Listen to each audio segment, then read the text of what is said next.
You're watching the Jay Kaminski YouTube channel. Hey, I'm Jay Kaminski. Welcome to the 5th episode of the tuning series. This is the second half of the set position. We've already went over stance and posture in episode 4, but because it was so long and detail-oriented, just like all of this entire series is going to be, we had to break set up into two parts. So in this section, or this second half of set, we're going to be talking about hook and grip. Hook is your hook on the string, and grip is your grip on the bow. So, how do I hook onto the string, and how do I suggest everybody hook onto the string at home? It's very, very simple. I'm going to teach you guys a three-finger hook, split finger, because that's what we shoot in Olympic-style recurve. I believe that a lot of this will transpose over to barebow and traditional, even with string walking, especially when we start talking about the structure of how I'm placing my fingers on the string, especially to prevent injury, as well as pressure placement of my fingers on the string. Obviously, it'll be different with the two-finger draw, and slightly different because you guys that don't use a finger spacer, like in barebow and traditional, you're not going to be squeezing your finger spacer, and there's going to be a few other things that will be different. But overall, I think a lot of this, especially in grip, 100% of grip will transpose over and will work over there. So anyway, first thing that we're going to discuss is our finger placement of our fingers on the string, okay? So for me, everybody is different. For me, my ring finger is slightly longer than my index finger. Everybody's slightly different, so that's going to change mostly where your ring finger is on the string. Before we get into any more about finger placement, you need to understand that for sure, do not hook any deeper than the first knuckle. So don't go back into this portion of your hand. Stay in front of the joint, ideally, on your fingers. I would also not suggest hooking the string in the groove of your knuckle. There is really not enough meat in there to protect the nerves that run through your fingers, and you will pinch them off. They will slowly die, and your fingers will be numb and tingly for a month until they grow back, and I can speak from experience on that. This entire section is going to be really, really detail filled, and it may be a little daunting because there will be so many tiny little steps or details, but the beauty of archery is once you have one down and you've mentally made the check, did I do this step correctly? Yes. Forget about it, go to the next step. Okay, next step I gotta do this. Next step I do this. And you figure those out. As you become more and more proficient, the more you do it in the same manner, it'll become more and more second nature, and then you'll just be like, hook, and you'll be done. But again, the beauty is start at the beginning and just go down the line and forget about the ones before and keep making sure you hit your marks as you move forward. All right, so finger placement. We need to talk specifically about, and most importantly, where these two fingers are on the string. The bottom finger will vary wildly depending on individual factors, including the length of your fingers, the height or the steepness of your jaw angle, how high you hold your elbow. All of those things will really affect how the bottom finger lays on the string. It's most important to focus on these top two fingers, and arguably is most important to focus on your index finger the most. Where do I hook my fingers on the string? I take my index finger and I have the placement right about here. The index finger will be on the fingertip side of the first joint. Then the middle finger, it actually kind of crosses my joint diagonally. And then the ring finger just somewhat in the middle of the pad. Again, it's going to be very different, and there's not a whole lot of pressure on that bottom finger at set position. Again, it's going to be pretty individualized on that bottom finger, but the top two fingers, I would suggest towards the fingertip side of the first joint.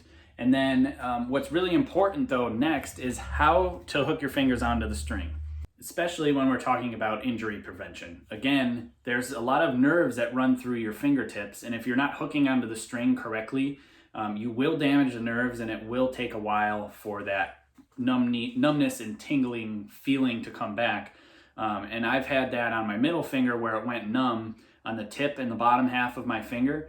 And even though I changed how I was holding the string, it took over a month for me to get my full feeling back in that finger.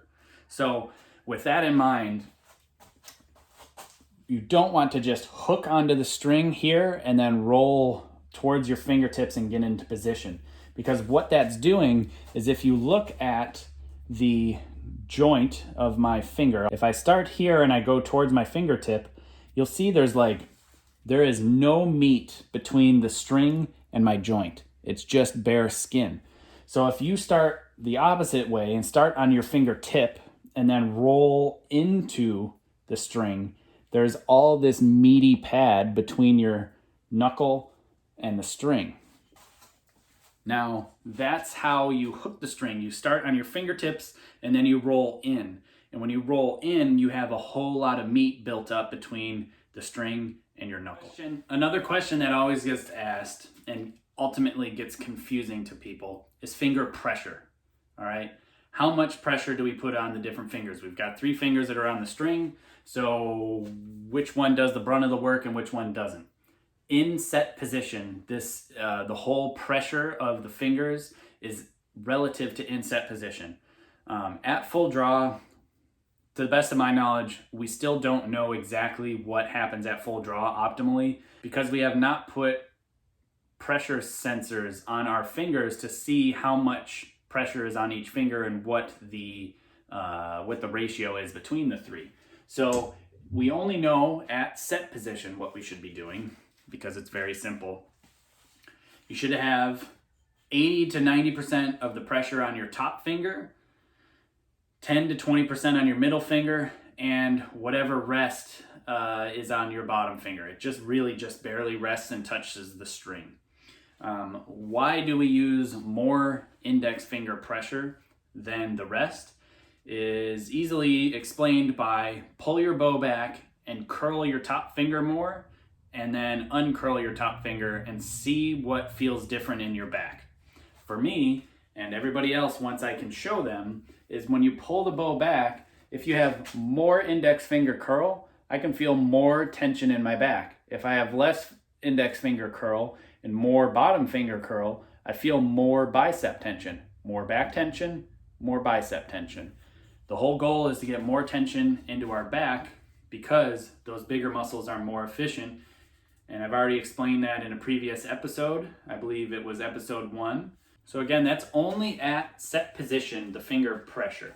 Okay, so 80 to 90% on my index finger, 10 to 20 on my middle finger, and then the rest on my bottom finger, and it just kind of sits there on the string. But then I lock that in position among all the other things, which we're going to get into, and I keep that position as I pull back and I don't change. So if I'm in the proper position with most of my pressure on my index finger and the remainder on the bottom 2, and I keep that pressure there and I pull back, I keep my structure the same from set position all the way up through full draw. I don't go from correct to incorrect as I pull back. Obviously I'm exaggerating, but the whole idea is to lock everything in position before you go through the entire rest of the shot. Okay, so another way to help with the pressure is to hook upwards. When you hook up, so if you see my index finger and my middle finger, when I'm hooking at set position, they point up relative to the string. So they're not pointing down, because if I point them down, I'm using more ring finger. If they're pointing up, I use more index finger. You can verify that by checking what you're doing at full draw from this position. So if this is my target down that way, if I'm at full draw and I'm hooking upwards with the proper position, you cannot see my index and middle fingernail from where the camera is set. You can see my ring fingernail and that's fine, but if I didn't have enough index finger curl, you would see my fingernail, and now I'd be hooking downward. If I'm hooking up, you can't see my fingernail. You can also see it in this position. If I'm pulled back, I'm hooking up, I'm hooking down. More bottom finger, more bicep. More index finger, more back tension. Another detail that often gets missed within hook is, what do you do with your finger spacer? Yeah, the finger spacer is there to help you prevent you from pinching the nock on your arrow while you're at full draw and then knocking it off the rest. Instead of fighting with your finger spacer and then building it up thicker and thicker and thicker to prevent you from touching your fingertips and knock the arrow off the rest, if you simply squeeze your finger spacer and then curl your fingers, you'll never pinch your arrow nock.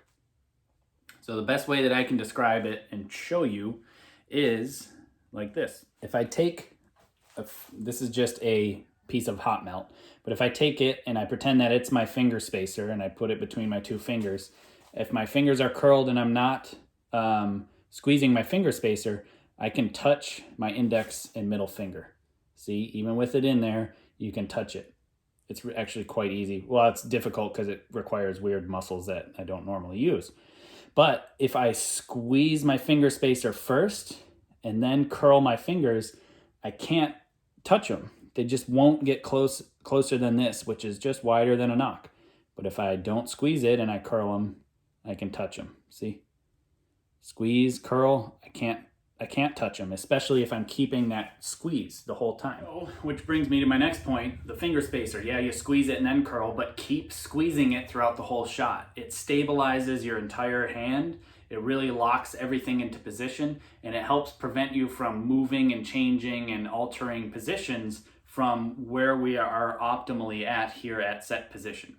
The next thing in hook is I'm going to show you what to do with your wrist while you're hooking the string, and show you how your wrist has everything to do with whether or not you can get into alignment. So if I'm in proper alignment and I'm in that straight line that I've showed to you in previous videos, look at my wrist. If you look at it, it's bent in this direction, right? If I had improper form and I was in a triangle, look at my wrist now. See how it's bent this direction? So it's simple. If you bend your wrist this direction, you can get your elbow behind the arrow line, which gets your shoulders in correct alignment, and you have the barrel of the gun, right? If you're the opposite direction, you physically cannot get into alignment and have your elbow behind the arrow line without using a whole lot of tension in your forearm. And that's not ideal because we want more tension in our back than in our arms. So an easy way to show you is if you were to use a stretch band or something like that. You can use a 5-gallon bucket or whatever. That's also another tool. But I just step on my my stretch band, and then I stand upright. And if you look, if I'm just holding onto the stretch band normally, you'll see my wrist has that natural bend in it. And everybody's wrist is probably going to want to bend that way. Just out of curiosity or just for fun, bend your wrist the other direction and just see how much tension you have to have in your forearm. If you shoot with your wrist bent that way, that's the tension that you're going to have. Now, how do you lock your wrist in this position and keep it from moving that direction? It has everything to do with what you do with your thumb and pinky finger, specifically your thumb. So, if you take your index finger and your thumb and you stretch them apart as far as you can, like this dimension, if you put your thumb down and then try to make it go as far away from your index finger as possible, you have this bend in your wrist. If you try to bend your wrist the other direction, you physically can't bend your wrist that way without this distance shortening right here. So with a stretch band, if I take my thumb and index finger and I stretch them out and try to make them go as far away from each other as possible, it has this bend in my wrist. Now, if I try to bend my wrist the opposite direction, watch how my index finger and my thumb will move closer and closer together as I bend my wrist the other direction. You physically cannot bend your wrist this way with your thumb and pinky your thumb and index finger as far stretched away from each other as possible. All right, and lastly, what do we do with our pinky finger? So if we have our fingers on the string and our thumb is down and stretched away from our index finger, I like to curl my pinky finger up and in. You can touch them like this. Your thumb can be behind your pinky can be behind your thumb, whichever you like. I prefer just to hook up and it sits back behind it somewhere like this. Just nice and simple. The thumb has to go down because then you have to anchor like this. If your thumb's up, you can't anchor. It's got to be down and back, and then there's a nice spot for you to anchor.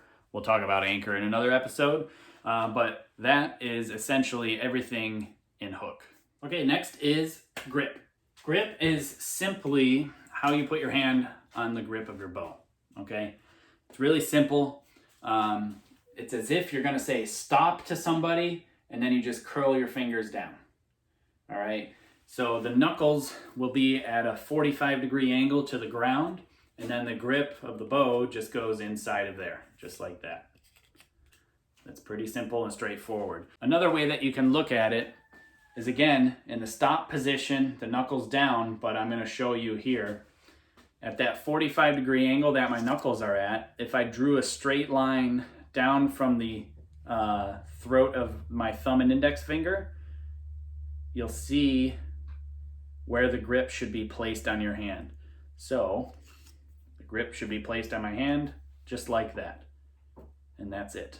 If you were to draw a line down my lifeline, excuse the blood blister I have on my thumb here. I don't really have a lifeline. It's kind of there. You can see it right there. You do not want your grip to be on this side of your lifeline. So you do not want to go in deep like this and hold your bow like that. So if I use an actual bow, you do not want to grab your bow like this. Incorrect, correct. Okay, so if you look at my palm, correct, incorrect. You don't want to put the heel of your hand in it. You want just your thumb, basically, the pad of your thumb to be on the grip itself. There's 2 points on the archery grip that are important. There's the pivot point of the grip and the pressure point of the grip. They are different. So where should you push the pressure on your grip? Low. Where is the pivot point on the grip? In the throat of the grip. Okay, so there's the pivot point and the pressure point. They're different. Why do I use a low pressure point on my grip compared to up high? I eliminate a whole lot of potential for difference in pressures when I just put the pressure down low. Because if you put the pressure up high, you have a lot more contact point down here that is not in line with the pressure that you're trying to exert here. So because of that, you can have variance in your pressure itself on the grip because of that angle change. The vertical profile of the difference in your pivot point and your pressure point. Even though if you're trying to put pressure up here, you can't always put pressure here unless you built a grip so high that your wrist was going in straight. And nobody shoots like that, and would be really, really hard to keep your front bow shoulder down with a high wrist grip. So a simple explanation of why I push down low is if you were to do a push-up, do something that's very natural to resist. You're resisting the earth from hitting you is basically all you're doing when you're doing a push-up. So you're gonna do the same thing when you're shooting. You're resisting the bow from hitting you as well. So in a push-up, you're naturally just pushing like this into the ground, and your pressure is more located from the actual wrist itself, from the 2 bones in your wrist. So if you're pushing that pressure where the bow is and resisting it coming at you where you're most efficient through the bones in your wrist, it's going to be much stronger as opposed to out in your hand. Because if you're putting that pressure up here like this instead of down low, you're now using a bunch of tiny little muscles to try to continually control where the pressure is in your grip, and they're going to fatigue, and ultimately they're going to change how they are working under pressure when you have all that adrenaline and all that stress dumped into your system when you're competing out there on the line. So this is not forgiving, this is very forgiving in a strong position. With the grip, what's really important is to remember, yeah, you have your pivot point and your pressure point. But when I put my hand into my grip, the knuckles are at that 45-degree angle, but I go into the pivot point and then I go down to the pressure point and I keep that position. I lock that in position, and now I'm pushing through this point in my hand, down low. And that's my center of pressure, and that's where I'm pushing and resisting the bow from coming into me all the time.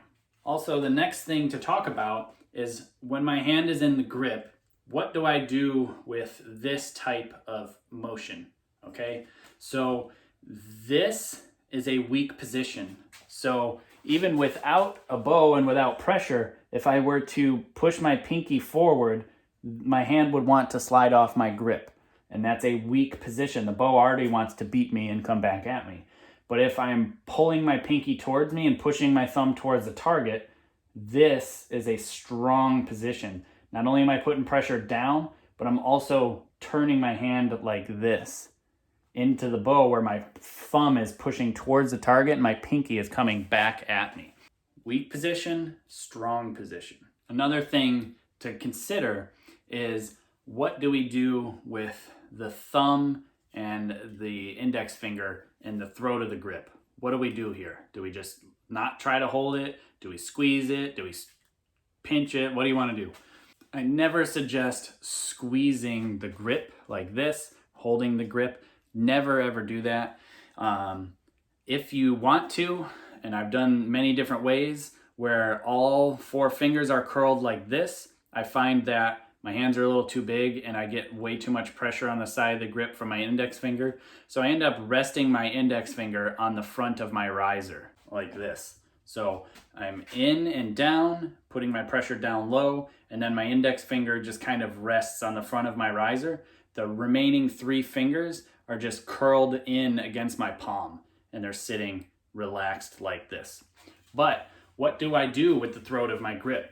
I'm actually squeezing like this after I'm in position. So I'm in, down, pressure low, pull the pinky back, thumb forward, and then I'm squeezing the bow with a little bit of pressure like that. How much pressure? The same thing that I say about everything else. A 2 out of 10 in the level of intensity.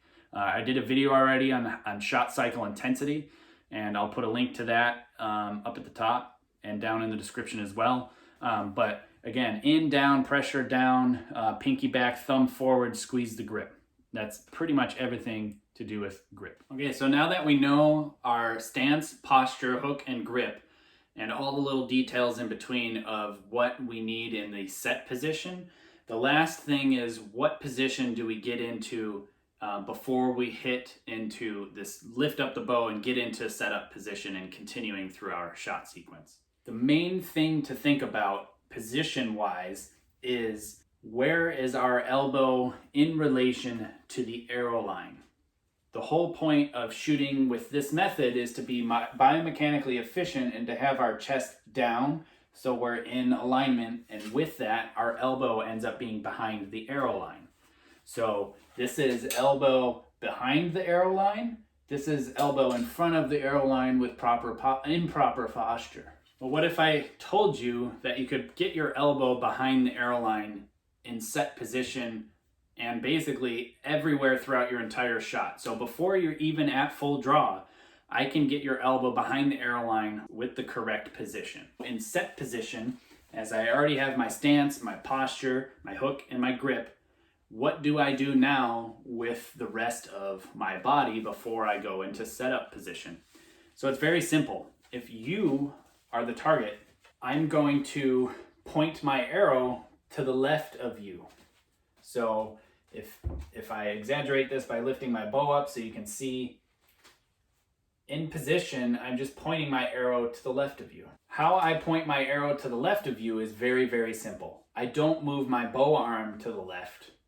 I only move my fingers, my draw arm in my hand, to the right. I'm not rotating my torso. I'm not setting the barrel of the gun already. I find that when I do that type of thing, so you'll see a lot of people in the beginning of Coach Lee's method, they'll be doing this and then going to pull the bow back. And what that does, especially for me, because I'm not the most flexible person in the world, to get into that position, I have to use such a high level of intensity to get into that position that it just ruins the whole shot. I'm expending way too much energy at the beginning of the shot. The whole shot doesn't flow together. And then ultimately when I transfer, I cannot calm myself down enough to get into the optimal amount of tension or intensity. I don't already rotate my torso. I do all of that rotation as I'm lifting the bow, and you're going to do that anyway, so I don't think it's important at all to set the barrel of the gun in set position. I do think it is important to get your elbow behind the arrow line, and again, all that I do is just move my hand outside of center. So if I take the bow away, it's very easy to show you. I just use an arrow. If you are the target and my elbow is outside of the arrow line, you can see the position I'm in, right? But if I point my arrow to the left of you, now my elbow is behind you, or behind the arrow line. I'm not tucking my elbow in, I'm just relaxed in this position. I'm also not lifting my shoulders up or anything. Remember, chest down, all that stuff. And then to get my elbow behind the arrow line, I just move my hand outside of center like this. So you can see this arrow now is pointing to the left of you, and now my elbow is behind the arrow line, just from this alone. That's all that it is. Next, you address the target. And set position is an important time to run a mental preload or something like that before the shot. Usually in set position, by the time I get to this step, I'm already checking the wind, reading the environment to try to figure out what I'm going to need to do. I mentally prepare myself before that shot that I'm going to make. Like maybe the shot before, it wasn't as strong as it could be as far as finish goes. So this next shot, before I shoot it, I'm going to feel a good strong shot before I move up and then continue the entire shot sequence. So set position is a good time to make sure you are ready to hit all of your steps before you move forward. Okay, so that covers the step of set in its entirety. You know, we've already gone over the stance, the posture, the hook, and the grip, and then the actual positioning that you're supposed to be in before you go to the next step. We also talked about some mental stuff as well. So if there's anything that I missed, any questions that you have about any of those details, don't be afraid to comment below. I'll do my best to answer those or address those at a later time. And that doesn't just have to pertain to set position. That can be about other stuff. And even if you have a suggestion for a video, drop it below, let me know. And I'll do my best to cover things in the future. I appreciate you guys sticking at it out with me, and thanks for watching. Thanks for watching. Be sure to subscribe and hit that notification bell so you get notified every time a new video is uploaded. For seminar and book info, head to jkaminski.com or click on the link below. And yeah, I appreciate you guys watching. If you would, please share this video. It really helped get the word back out that I am back out there. Thanks again. Take care.